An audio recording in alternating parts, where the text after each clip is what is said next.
Hello everyone and welcome back. आज हम करने वाले हैं मोनोसैकेराइड्स के बारे में पढ़ेंगे आज हम, ठीक है। इसके प्रीवियस वीडियो में हमने जस्ट पढ़ा हुआ है मोनोसैकेराइड क्या होते हैं, डाइसैकेराइड या ओलिगोसैकेराइड किसे हम कहते हैं, पॉलीसैकेराइड्स किसे हम कहते हैं, है ना। शुगर नॉन शुगर में डिफरेंसेस हमने वहाँ देखे थे। रिड्यूसिंग शुगर्स क्या होती हैं, नॉन रिड्यूसिंग शुगर्स क्या होती है, ये हमने पिछले वीडियो में कर लिया था।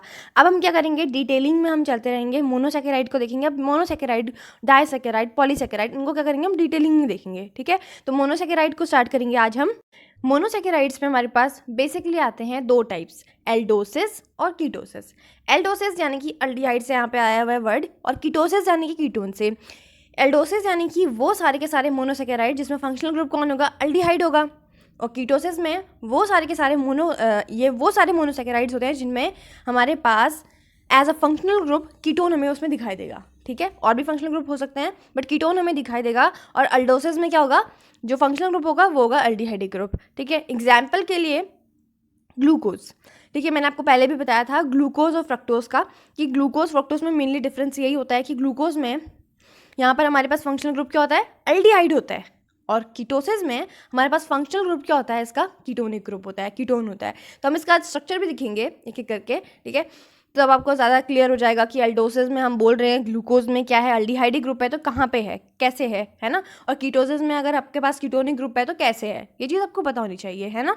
तो देखिए, सबसे पहले आपको एल्डोसिस अगर कोई पूछता है तो आप बोलेंगे कि वो मोनोसैकेराइड जिसमें अल्डिहाइडिक ग्रुप जो होता है आपके पास होता है ग्लूकोज, ठीक है, C6H12O6, ये आप जानते हैं इसका फॉर्मूला। और कीटोसिस में आप बोलेंगे these are monosaccharides containing ketone group. Example के लिए फ्रक्टोज, फ्रक्टोज का भी सेम फॉर्मूला होता है C6H12O6, है ना। अब हम देखने वाले हैं स्ट्रक्चर ऑफ ग्लूकोज। मेनली यहाँ पर हमें स्ट्रक्चर ही देखने हैं, ग्लूकोज का स्ट्रक्चर ओपन चेन कैसा होता है, और अगर हम उसको चेन फॉर्म में देखते हैं तो वो कैसा होता है, ठीक है। इनके ड्रॉबैक्स क्या होते हैं अगर ओपन चेन हम बनाते हैं, और क्या आपके पास एडवांटेजेस आ जाते हैं कि अगर हम उसे चेन फॉर्म में बनाते हैं, तो ये सब हमने देखना है। स्ट्रक्चर ऑफ ग्लूकोज में देखिए कैसे बनता है ग्लूकोज का ओपन चेन स्ट्रक्चर। जब अगर हम उसे चेन फॉर्म में नहीं बनाएंगे तो ओपन चेन में किस तरह से बनेगा, देखिए कैसे बनाएंगे आप। आपके पास सबसे पहले C6 है तो 6 कार्बन आप ड्रॉ करेंगे, है ना। तो ये रहे आपके 6 कार्बन्स, ये रहा 1 2 3 4 5 6, ठीक है। तो आपने 6 कार्बन यहाँ पे ड्रॉ कर लिए। सबसे फर्स्ट वाला जो आपके पास कार्बन है, इसके साथ आप क्या करेंगे, अटैच अल्डिहाइडिक ग्रुप अटैच करेंगे। जो अभी हमने बोला कि ग्लूकोज में अल्डिहाइडिक ग्रुप होता है ना। तो CHO ग्रुप यहाँ पे आप ऐड कर लेंगे, ये ठीक है। और आप क्या करेंगे फिर उसके बाद, सबसे पहले वाले में CHO ग्रुप ऐड हो गया। उसके बाद आप क्या करेंगे, यहाँ पर एक तरफ बिल्कुल आप इस चेन को आप ज्वाइन कर लीजिए, और फिर आप क्या करते जाएंगे, एक तरफ OH और एक तरफ H जोड़ते जाएंगे। क्योंकि अगर आपने देखा होगा यहाँ पर हमारे पास हाइड्रोजन कितने हैं, 12 हाइड्रोजन है, और यहाँ पर ऑक्सीजन कितने हैं, 6 ऑक्सीजन है ना। तो 6 ऑक्सीजन होने का मतलब है कि आपके पास हर कार्बन को एक एक ऑक्सीजन मिला होगा, या तो अल्डिहाइडिक फॉर्म में मिला होगा या तो एल्कोहलिक फॉर्म में मिला होगा, है ना। और यहाँ पर आपके पास जो हाइड्रोजन है वो 12 है, यानी कि एक कार्बन को 2 हाइड्रोजन मिले हुए होंगे, या तो एक सिंपल हाइड्रोजन के फॉर्म में या OH के फॉर्म में। तो आप सोच सकते हैं कि O और H 6 अगर हम मिला लें तो हमारे पास 6 OH आ जाते हैं, है ना। तो 6 OH हम इस तरह से, OH और H को हम इस तरह से, यहाँ पर OH यहाँ पे H, ठीक है, इस तरह से मिलाते जाएंगे। अब इस तरफ हमने जब OH बना लिया है ना, तो आप क्या करना, इस तरफ बना देना नेक्स्ट वाला OH। तो सबको आप क्या करेंगे, HOH असाइन करते जाएंगे, यहाँ पर फिर से OH और यहाँ पर H। लास्ट वाले में क्या होगा, यहाँ पर भी हमारे पास एल्कोहल आ जाएगा, यानी कि CH2OH। अब यहाँ पे अगर आप ध्यान देंगे तो जो सारे के सारे ये वाले हैं आपके पास, ये सब एल्कोहल ही हैं बेसिकली, है ना। कार्बन के साथ एक OH है तो एल्कोहल ही हुआ है। तो ये कैसे एल्कोहल्स हैं, सेकेंडरी 2 डिग्री एल्कोहल्स हैं ये, है ना। 2 डिग्री एल्कोहल है ये, क्योंकि इन अगर एक कार्बन को आप ले लीजिए तो ये फर्दर 2 कार्बन से आपको दिखाई दे रहे होंगे कि ये बॉन्ड बना रहा है, तो 2 डिग्री वाला हुआ, है ना। तो 2 डिग्री एल्कोहल है ये, और स्ट्रक्चर भी बना लीजिए इसका, ठीक है, नॉलेज के लिए, ताकि आपको क्लैरिफाई हो जाए इसका कि 2 डिग्री एल्कोहल जो होता है कैसा होता है। वैसे हमने सब कुछ पढ़ा हुआ है कि 2 डिग्री एल्कोहल्स क्या होता है, 1 डिग्री एल्कोहल, 3 डिग्री एल्कोहल सब पढ़ चुके हैं हम। तो 2 डिग्री एल्कोहल कितने हमारे पास, 4 होते हैं यहाँ पर, है ना, क्वांटिटी में। उसके बाद हमारे पास है CH2OH। CH2OH आपके पास 2 डिग्री एल्कोहल है, नहीं है, तो यहाँ पे डिफरेंस क्या है, यहाँ पे जो ये वाला अल्कोहल है, लास्ट वाला अल्कोहल, ये 1 डिग्री अल्कोहल है, क्योंकि इसने फर्दर किसी और से बॉन्ड नहीं बनाया है ना। इस वाले कार्बन ने सिर्फ इस वाले कार्बन से बॉन्ड बनाया है ना। तो ये सिर्फ एक ही से इसने डायरेक्टली बॉन्डिंग करी हुई है। तो ये अल्कोहल कौन सा हो जाएगा, अल्कोहल हो जाएगा 1 डिग्री वाला, है ना, 1 डिग्री अल्कोहल। और आप चाहें तो, क्योंकि ये चीज़ जो है रिपीट हो रही है 4 बार, तो हम इसको एक और सिंप्लीफाई वे में इसका एक और बार डायग्राम बना सकते हैं। कैसे, देखिए ऊपर aldehyde group as it is लिख दीजिए आप CHO, उसके बाद नीचे हमारे पास क्या है, CHOH है, CHOH ही तो है बार बार, वो कितने बार है, 4 बार है। इस तरह से आप लिख दीजिए और नीचे पे CH2 इसको आप अलग से लिखिएगा, क्योंकि आप यहाँ पे बता पाएंगे कि ये CH2OH जो है, बाकी जो ये 4 आपके पास अल्कोहल है इनसे अलग है, ये 1 डिग्री अल्कोहल है ये बताने के लिए इस तरह से आप इसे अलग से ड्रॉ कर सकते हैं। तो अगर आपके पास लॉन्ग इस तरह से ओपन चेन है, आप इस तरह से ओपन चेन में भी आपके पास आ सकता है स्ट्रक्चर बनाने को, है ना। और अगर आपके पास कभी शॉर्ट में भी आ जाए, इस तरह से शॉर्ट फॉर्म में भी आ जाए, तो अभी भी आपको समझना है कि ये किसका स्ट्रक्चर बोल रहे हैं ये लोग, ये किसका आपके पास ग्लूकोज का स्ट्रक्चर, बिकॉज यहाँ पे एल्डिहाइड ग्रुप है ना, तो ये ग्लूकोज का स्ट्रक्चर होगा। तो ये बात आपको पता होनी चाहिए। तो ये ओपन चेन स्ट्रक्चर अगर आपके पास बनाने को आ जाएगा तो आप आराम से बना लेंगे। बस CHO है, फर्स्ट वाले कार्बन में एल्डिहाइड ग्रुप लगाना है आपको, जो कि 1 डिग्री एल्डिहाइड है, 1 डिग्री एल्डिहाइड, है ना, क्योंकि ये फर्दर एक ही कार्बन से बॉन्ड बना रहा है। और एल्डिहाइड तो हमेशा ही CHO ही होता है ना, 1 डिग्री ही होता है बेसिकली। और यहाँ पर कार्बन जो आपके पास 4 कार्बन आ जाएंगे वो अल्कोहल्स होंगे, 2 डिग्री अल्कोहल्स, और लास्ट वाला 1 डिग्री अल्कोहल होगा। ये आपके पास ओपन चेन स्ट्रक्चर होगा। इसको ड्रॉ करते रहिएगा ताकि आप प्रैक्टिस में रहिएगा, ठीक है। Complete the following reactions. अब मैं जब बोल रही थी आपको कि यहाँ बायोमोलिक्यूल्स में बेसिकली यहाँ पर जो होती है रिएक्शंस होती है, बहुत ज़्यादा इंपॉर्टेंट होती है रिएक्शंस, क्योंकि ये एग्जाम में पूछी जाती हैं। इनमें से आपके पास कोई भी रिएक्शंस आ जाएंगी, क्योंकि ये सारी की सारी बहुत मेन है। इन रिएक्शंस को अगर आपने ढंग से पढ़ लिया तो आपके 1-2 नंबर यहीं से बन जाएंगे, है ना। तो अगर आपके पास ये रहा ग्लूकोज, अभी इसको मैंने कंडेंस फॉर्म में बनाया, जैसे अभी मैंने आपको बताया था कि ये भी इस तरह से भी बन सकता है। अगर आपके पास पेपर में आ जा रहा है ना इस तरह से, इस तरह का स्ट्रक्चर आया, तो आपको समझना है ग्लूकोज है ये। CHO, CHOH का होल 4 और CH2OH, इसमें हमने डाल दिया है Na और Hg। सो यहाँ पे हमने क्या डाल दिया है, सोडियम और मरकरी डाल दिया है विद वाटर, ठीक है। और 2 हाइड्रोजन भी हमने यहाँ पे प्रोवाइड कर दिए हैं, यानी कि रिडक्शन यहाँ पे हो रहा है। आपको समझ में आ रहा होगा, Na और Hg हम जब भी डालते हैं, ध्यान दीजिएगा, सोडियम और मरकरी जब भी हमने डाल दिया तो आपको यहाँ पे समझना है कि ये क्या हो रहा है, रिडक्शन है, रिडक्शन प्रोवाइड कर रहे हैं। और हाइड्रोजन अगर उन्होंने लिख के दे दिया तो आपको तो और अच्छे समझ में आ जाएगा, जब भी हम हाइड्रोजन ऐड करते हैं तो रिडक्शन ही होता है बेसिकली, है ना। तो देखिए कहाँ पे हम ऐड करेंगे, यहाँ पर आप कहीं और ऐड नहीं कर सकते हैं, सिंपल जहाँ पे आपके पास कार्बन, ये एल्डिहाइड ग्रुप है ना, वहाँ पर आप ऐड करेंगे इस वाले कार्बन को और इस वाले ऑक्सीजन को मार्क कर लीजिए। 2 हाइड्रोजन जो होंगे उनमें से एक हाइड्रोजन इस ऑक्सीजन को और दूसरा वाला हाइड्रोजन इस कार्बन को जाएगा, ठीक है। तो अब यहाँ पर देखिए अब कैसा बन जाएगा, अगर हम एक हाइड्रोजन इसको प्रोवाइड कर देते तो अब क्या बन जाएगा, ये हो जाएगा आपके पास सिंपल, आपके पास रिडक्शन हो रहा है। तो सिंपल सी बात है, जब भी हम किसी भी एल्डिहाइड का रिडक्शन करते हैं, aldehydes on reduction gives alcohols, ये बात आपने पढ़ी होगी ऑर्गेनिक केमिस्ट्री में, पूरा हमने पढ़ चुका है, ऑर्गेनिक पढ़ चुकी है हमने। वहाँ पर अगर आपने देखा हो तो, और जो हमारे पास एल्डिहाइड है जब भी उसका रिडक्शन होता है तो हमेशा वो अल्कोहल्स देते हैं, और वो भी 1 डिग्री अल्कोहल्स, ध्यान दिया होगा तो। और जो हमारे पास कीटोन्स होते हैं, ketones on reduction give 2 degree alcohols, ठीक है। तो ये बातें जो हैं आपको सिर्फ वहीं तक याद नहीं रखनी है, बाकी जो है ये चीज़ें बार बार आपके पास आएंगी, तो आपको हमेशा इनको याद रखना है, ये समझने वाली बातें हैं, है ना। तो यहाँ पर देखिए CH2, यहाँ पे क्योंकि पहले ही एक हाइड्रोजन था, एक और हमने प्रोवाइड कर दिया तो CH2 हो जाएगा अब ये, है ना। O के साथ भी क्या आ गया, अब एक हाइड्रोजन आ गया तो OH हो जाएगा ये, यानी कि 1 डिग्री अल्कोहल ये बन जाएगा। और बाकी चीज़ें जो होंगी इनमें कुछ भी रिडक्शन नहीं होगा, ये बाकी सेम है, आप एज इट इज़ लिख देंगे, है ना, CH2OH।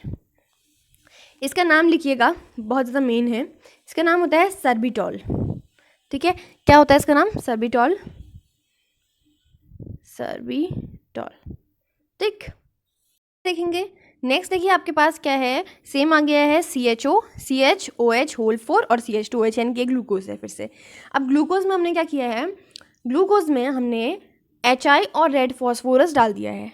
HI और रेड फॉस्फोरस अगर आपने ध्यान से ऑर्गेनिक पढ़ी होगी तो हमने तब यूज़ किया है HI, जब हमें क्या करना हो, ये जो हमारे पास सबसे पहले आपको पता होना चाहिए, जो अपने एजेंट यूज़ किया हुआ है HI और रेड फॉस्फोरस, उसका पर्पस क्या है, ये क्या है, रिड्यूसिंग एजेंट है, ऑक्सीडाइजिंग एजेंट है ना, या फिर आपके पास कोई भी एजेंट है, तो आपको ये समझना है कि ये कौन से एजेंट है। सबसे पहले HI जो होता है और रेड फॉस्फोरस, ये होते हैं स्ट्रॉन्ग रिड्यूसिंग एजेंट।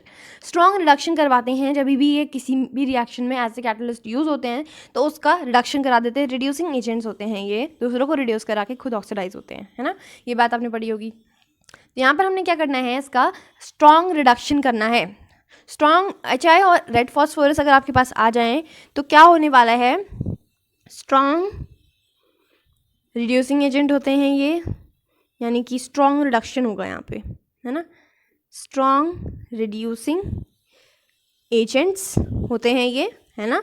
तो स्ट्रॉन्ग रिड्यूसिंग एजेंट यानी कि यहाँ पर अब रिडक्शन जो होगा, अभी हमने रिडक्शन पढ़ा था जस्ट, है ना, Na और Hg जो थे यहाँ पर भी रिडक्शन हो रहा था, बट सिर्फ उसने कहाँ इफेक्ट किया, सिर्फ आपके पास जो अल्डिहाइडिक पार्ट है उसी में उसने रिडक्शन किया, और किसी में भी रिडक्शन नहीं किया, है ना। चाहे तो वो और अल्कोहल्स का भी रिडक्शन कर सकता था, बट उसमें नहीं किया, क्योंकि उसके पास उतनी पावर नहीं है ना, उतनी पावर नहीं है उसके पास। बट यहाँ पर अगर आपके पास HI आ जाए, HI जैसा स्ट्रॉन्ग जो है, HI और रेड फॉस्फोरस अगर साथ में आ जाए, इतना स्ट्रॉन्ग अगर आपके पास रिड्यूसिंग एजेंट आ जाए, तब रिडक्शन जो होगा पूरा होगा, पूरा, यानी कि CHO का भी तो होगा ही होगा, साथ में अल्कोहल्स का भी रिडक्शन होगा, तो सारे के सारे जो ऑक्सीजन होंगे वो सब के सब निकल जाएंगे। इतना आप समझिए, जब अगर आपके पास सारे के सारे ऑक्सीजन निकल जाएंगे तो बचेंगे सिर्फ हाइड्रोजन ही हमें प्रोवाइड करने पड़ेंगे उनकी जगह। ऑक्सीजन की जगह हमेशा कौन लेंगे, 2 हाइड्रोजन्स लेंगे। तो हम क्या करेंगे, पूरा कंप्लीट यहाँ पर रिडक्शन करा देंगे, और कंप्लीट रिडक्शन करने के बाद आप जानते हैं एल्डिहाइड्स तो रिडक्शन में आपके पास अल्कोहल देते ही हैं। अल्कोहल का अगर रिडक्शन हो जाता है, ठीक है, तो आपके पास जो अल्कोहल हैं उनका अगर अल्कोहल बनने के बाद फिर रिडक्शन हमने कर दिया है, तो वो डायरेक्टली एल्केन ही बनता है ना, एल्केन्स बन जाते हैं स्ट्रॉन्ग रिडक्शन करने पे। तो यहाँ पर हम डायरेक्टली यहाँ पे क्या लिख लेंगे, 6 कार्बन होते हैं, है ना, तो 6 कार्बन में हम डायरेक्टली यहाँ पर CH3 CH2 CH2 CH2 एक N हेक्सेन आपके पास बन जाएगा। ठीक, ये क्या बन गया आपके पास, N हेक्सेन। तो ये इस तरह से इतना स्ट्रॉन्ग यहाँ पर आपके पास देखने को मिलता है रिडक्शन, कि एक भी ऑक्सीजन बिल्कुल भी नहीं दिख रहा होता है यहाँ पे, है ना। तो ये स्ट्रॉन्ग रिडक्शन हो गया आपके पास, समझ में आ गई मेरी बात। तो जब भी आपके पास स्ट्रॉन्ग रिड्यूसिंग एजेंट जैसे HI और रेड फॉस्फोरस दिख जाते हैं, तो आपको क्या करना है, सीधे सीधे इसको डायरेक्टली आपको लिख देना है, सारा का सारा क्या हो जाएगा, N हेक्सेन बन जाएगा उस टाइम पे, है ना। और यहाँ पर क्या होगा, बाई प्रोडक्ट में आपके पास CH3 CH2I ये निकल जाता है बाई प्रोडक्ट में, ठीक है, ये आपको याद रखना है। हम इतनी सी बात समझ में आ गया आपको। तो कभी भी मतलब मेन जो आपके पास यही वाला प्रोडक्ट है कि N हेक्सेन यहाँ पे बन जाता है, और ये जो होते हैं रिएक्शन करने के बाद बनते हैं। I जो होता है, क्योंकि ये जो चीज़ें होंगी एक ही नहीं होंगी, बहुत सारी होती हैं, तो तब ये बनता है एक प्रोडक्ट, ये भी बन जाता है इनके साथ रिएक्ट करके कार्बन हाइड्रोजन के साथ, तो CH3 CH2I जो होता है निकल जाता है, ठीक है। तो मेन जो प्रोडक्ट है वो आपको याद रखना है, यहाँ पे N हेक्सेन बनेगा, है ना। तो N हेक्सेन अगर आप लिख देते हैं तो आपको तभी भी फुल मार्क्स मिल जाएंगे। नेक्स्ट आपके पास है CH। अगर आपके पास, मैंने यहाँ पे ओपन स्ट्रक्चर बनाया है, CH डबल बॉन्ड O करके बनाया है, बट आपको आएगा एग्जाम में CHO करके है, तब आपको खुद समझना है यहाँ पे, है ना। तो CHO है, और बिल्कुल ये ग्लूकोज है, ग्लूकोज का स्ट्रक्चर है, प्लस HCN अगर आपके पास ऑर्गेनिक में हमने देखा था, HCN जब भी रिएक्शन करता है तो H पॉजिटिव CN नेगेटिव में टूटता है ना। यहाँ पर भी हम देखेंगे, अगर तोड़ेंगे तो डबल बॉन्ड सिर्फ O ही तो है, डबल बॉन्ड O है, तो हम डबल बॉन्ड O को यहाँ पे तोड़ेंगे, इसलिए मैंने इस तरह स्ट्रक्चर बना रखा है पहले से। ये देखिए, O की तरफ हमेशा बॉन्ड टूटेगा, क्योंकि आप जानते हैं O जो होता है इलेक्ट्रोनेगेटिव होता है, इसीलिए इसकी तरफ हम हमेशा बॉन्ड तोड़ते हैं, अपनी तरफ ये इलेक्ट्रॉन्स को अट्रैक्ट कर लेगा, एंड नेगेटिव चार्ज यहाँ पे आ जाएगा और पॉजिटिव चार्ज इसके पास, ठीक है। अब नेगेटिव पॉजिटिव आप कुछ जोड़ सकते हैं, जो पॉजिटिव वाला है वो नेगेटिव के पास जाएगा, और जो नेगेटिव वाला है पॉजिटिव के पास जाएगा, यानी कि यहाँ पे चला जाएगा O के पास कौन जाएगा, H, और CH के पास कौन जाएगा, CN चला जाएगा, है ना। तो देखिए, अब देखिए कैसे बन जाएगा इसका structure, CH single bond O के पास कौन गया है, H गया है, और C के पास कौन गया था, CN, ठीक है, ये बन गया। और बाकी चीज़ें एज इट इज़ रहेंगी जो भी हैं, CHOH का होल 4, और यहाँ पर CH2OH एज इट इज़। तो यहाँ पर ऐड क्या हुआ है, बेसिकली चीज़ क्या हुई है, ऐड साइनाइड ऐड हुआ है ना, साइनाइड। तो हम यहाँ पे क्या बोलेंगे इसको, ये क्या है, एक साइनोहाइड्रेन बोलेंगे, इसका स्ट्रक्चर का नाम क्या हो जाएगा, साइनोहाइड्रेन, ठीक है, साइनोहाइड्रेन। अगर आपके पास कभी भी ग्लूकोज में हमने HCN डाल दिया तो ये क्या बन जाएगा, साइनोहाइड्रेन बन जाएगा। ठीक, नेक्स्ट हमारे पास है बिल्कुल, अब ग्लूकोज का रिएक्शन अगर हमने करा दिया NH2, ढंग से देखिए इसका स्ट्रक्चर जो है ये क्या है, NH2OH है ना, NH2OH है ये। जस्ट इसको बनाया हमने इसलिए है ताकि आपको जो है बॉन्ड तोड़ने में दिक्कत ना हो, बिल्कुल भी, है ना। बॉन्ड तोड़ने में दिक्कत होगी तो आप इसे बना नहीं पाएंगे। तो मेरी बात ध्यान से सुनिएगा, यहाँ पे ये हमने पहले भी किया हुआ है ना, ये चीज़ हम पहले भी कर चुके हैं। NH2OH जो है आपने बिल्कुल पहले भी किया हुआ है। ये हाइड्रोक्सिल अमीन है ना, हाइड्रोक्सिल अमीन हमने सब देखा था जब हम हाइड्राजीन वगैरह पढ़ रहे थे। हाइड्रोक्सिल अमीन है ये, हाइड्रोक्सिल अमीन या कोई भी अमीन हो, तो अमीन अगर आपके पास अमीन में H2 आ रहा हो, H2 अमीन का जो भी H2 होगा, और जो दूसरा आपके पास कार्बन है उसका ऑक्सीजन, हमेशा H2 और O निकालते हैं। ये बात हमने बहुत बार पढ़ चुकी है ना। तो जब भी इस तरह से आता है, कोई भी अमीन आ रहा है, तो अमीन हाइड्रोक्सिल अमीन हो या कोई भी अमीन हो, तो उसका H2 और दूसरे का ऑक्सीजन, हमेशा H2O ही निकालेंगे, तो माइनस हो जाएगा H2O। ठीक है, अब स्ट्रक्चर क्या बन जाएगा यहाँ पर, अब H2 जो है यहाँ पर से निकल चुका है, तो N और OH जो होगा उसकी जगह पे आ जाएगा, है ना। तो CH डबल बॉन्ड में आएगा N, क्योंकि आप जानते हैं N जो होता है 3 बॉन्ड बनाता है ना, तो डबल बॉन्ड यहाँ बना लिया और सिंगल बॉन्ड OH। बाकी जो चेन होगी बिल्कुल एज इट इज चलेगी, CH OH होल 4 CH2OH, है ना। ये चीज़ें बाकी एज इट इज चलेंगी। इसे हम क्या बोलते हैं, इसे हम बोलते हैं ऑक्साइन। क्या बोलते हैं इसे हम, ऑक्साइन। ठीक, तो यहाँ पर हमने ऑक्साइन बना ली। जब भी अगर आपके पास ग्लूकोज में हम हाइड्रोक्सिल अमीन डालते हैं तो हमारे पास किसका फॉर्मेशन होता है, ऑक्साइन, है ना। N और OH जो हमने ऐड कर दिया है तो उसे हम क्या बोलेंगे, ऑक्साइन बोलेंगे। नेक्स्ट देखिए, अब हमने ग्लूकोज का रिएक्शन अगर आपके पास आ गया है Br2 plus water. Br2 water क्या होता है, आप जानते हैं ब्रोमीन वाटर। हमने ब्रोमीन वाटर की रिएक्शन करी थी और हमने बहुत बार हमने ऑक्सीडाइज कराने के लिए भी ब्रोमीन वाटर यूज़ किया था। It's a mild oxidising agent. हम जानते हैं जब भी हमें क्या करना हो, थोड़ा सा अगर हमने ऑक्सीडेशन कराना हो, थोड़ा सा कराना हो, तो हम हमेशा ब्रोमीन वाटर को यूज़ करते हैं। तो ब्रोमीन वाटर एक माइल्ड ऑक्सीडाइजिंग एजेंट की तरह यूज़ होता है, मगर काम इसका ऑक्सीडाइज करना ही होगा। माइल्ड है तो ये एक ही चीज़ को फोकस करके उसी को ऑक्सीडाइज कर देगा। सो माइल्ड ऑक्सीडाइजिंग एजेंट होता है ये, ऑक्सीडाइजिंग एजेंट है। तो अब इसका काम क्या होगा, यहाँ पर आपके पास एक ही ग्रुप है जहाँ पे ये सारे काम होते हैं, वो है आपके पास aldehyde group. Aldehydes on oxidation gives carboxylic acid directly, है ना। तो आपके पास यहाँ पर ऑक्सीडाइजिंग एजेंट है ये ब्रोमीन वाटर, तो ये ऑक्सीडाइज कर देगा इसको, तो ये बना देगा अब COOH, कार्बोक्सिलिक एसिड बन जाएगा। अल्डिहाइड का हमने ऑक्सीडेशन कराता है तो डायरेक्टली एक स्टेप ही होता है दूर, यहाँ पर ये बन जाएगा कार्बोक्सिलिक एसिड, और बाकी चीज़ें एज इट इज रहेंगी क्योंकि ये माइल्ड है। अगर स्ट्रांग होता तो बाकी चीज़ों में भी ऑक्सीडेशन हो सकता है ना, क्योंकि अल्कोहल भी तो ऑक्सीडाइज हो सकते हैं और ये चीज़ बाकी चीज़ें दे सकते हैं। तो यहाँ पर डायरेक्टली जो होगा थोड़ा सा ऑक्सीडेशन होगा, माइल्ड ऑक्सीडाइजिंग एजेंट होता है ब्रोमीन वाटर, तो COOH बनाएगा। तो यहाँ पर इसका नाम हो जाता है ग्लूकोनिक एसिड। जब अगर आपके पास ग्लूकोज है, ग्लूकोज में बस क्या है, अल्डिहाइड ग्रुप की जगह आपके पास कार्बोक्सिलिक ग्रुप आ जाए तो आप उसे क्या बोलेंगे, ग्लूकोनिक एसिड। ग्लूकोनिक एसिड बन जाएगा आपके पास।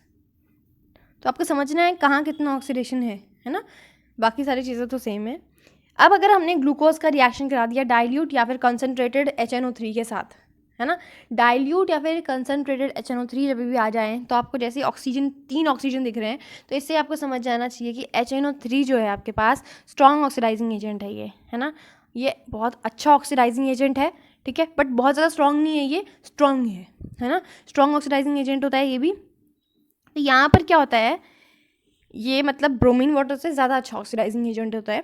तो ये क्या करेगा, उससे थोड़ा अच्छा काम करेगा, थोड़ा ज़्यादा ऑक्सीडेशन करा देगा। तो ये ऑक्सीडेशन बेसिकली कराता कहाँ है, ये करवा देता है ऑक्सीडेशन, अल्डिहाइड को ऑक्सीडाइज करेगा ये सबसे पहले। उसके बाद हमारे पास ये जो अल्कोहल है ना, 1 डिग्री अल्कोहल है, इसको भी ऑक्सीडाइज करा देगा। तो आप जानते हैं कि CHO जो होगा, अल्डिहाइड ग्रुप, जब भी इसका ऑक्सीडेशन करा देते हैं हम, तो तब आपको क्या मिलेगा, कार्बोक्सिलिक एसिड। और अगर हमने अल्कोहल का कार्बोक्सिलेशन अगर इसको अभी हमने ऑक्सीडाइज करा दिया, है ना, तो ये भी क्या बनेगा, कार्बोक्सिलिक एसिड दे देगा। तो यहाँ पर बेसिकली जब भी हम अगर हमने HNO3 डाल दिया है कंसनट्रेटेड या फिर डाइल्यूट, तो ये क्या कर देगा, CHO को और CH2OH जो है आपके पास, इन दोनों को क्या कर देगा, ऑक्सीडाइज कर देगा। तो ये देखिए अब इसका स्ट्रक्चर कैसा बन जाएगा, अब ये बन जाएगा बिल्कुल, यहाँ पर देखिए इसको COOH हो जाएगा ये भी, और यहाँ पे CH OH whole 4 as it is रहेगा, इसमें कुछ भी नहीं होगा, यहाँ पर COOH रहेगा, यानी कि कार्बोक्सिलिक एसिड। अब दो दो हो जाएंगे, एक ऊपर भी हो जाएगा एक नीचे भी हो जाएगा। इसका नाम क्या होता है? इसका नाम होता है सैकरिक एसिड, ठीक है। सैकरिक एसिड होता है सैकरिक एसिड। और ये याद रखना है आपको सैकरिक एसिड से कि ये क्या बनता है, ये कब बनता है सैकरिक एसिड? जब हम डाइल्यूट डाल देते हैं, डाइल्यूट या कंसनट्रेटेड HNO3 डाल देते हैं, तब हमारे पास सैकरिक एसिड बनता है, जिसमें ऊपर भी COOH होता है, नीचे भी COOH होता है। सैकरिक एसिड से याद रखना है। ग्लूकोनिक एसिड में याद रखना है आपको, ग्लूकोनिक में सिर्फ एक ही COOH होगा, जो कि अल्डिहाइड का ऑक्सीडेशन करा के हमको मिलता है ना। देखिए अब हमारे पास अगर हमने ग्लूकोज को एसिड एनहाइड्राइड से अगर हमने रिएक्ट करा दिया तो क्या होगा? जब हमने ग्लूकोज को एसिड एनहाइड्राइड से रिएक्ट कराते हैं तो यहाँ पर जो होती है रिएक्शन बहुत ज़्यादा, देखिए कैसे होती है। यहाँ पर रिएक्शन ऑक्सीजन सबसे पहले यहाँ पे ऑक्सीजन टूटता है। एसिड एनहाइड्राइड जब भी रिएक्ट करेगा तो वो हमेशा क्या करेगा? ऑक्सीजन को तोड़ देगा। ऑक्सीजन ये वाला बॉन्ड टूटता है हमेशा। रिएक्शन बहुत ज़्यादा इंपॉर्टेंट है ना। ये वाली रिएक्शन इंपॉर्टेंट क्यों है अभी आपको पता चल जाएगा। एसिड एनहाइड्राइड जब भी हम इसे तोड़ते हैं तो हमेशा याद रखना इस तरह से ही टूटता है। ऑक्सीजन नेगेटिव हो जाएगा और ये वाला जो कार्बन होगा वो पॉजिटिव हो जाएगा, ठीक है। तो एसिड एनहाइड्राइड इस तरह से टूट जाता है। इसका जो होता है बेसिकली रिएक्शन वो कहाँ होता है? वो होता है एल्कोहल्स में, ठीक है। एल्कोहल में होता है इसका रिएक्शन। यहाँ पे 4 ही हैं, ये 4 हैं, ठीक है।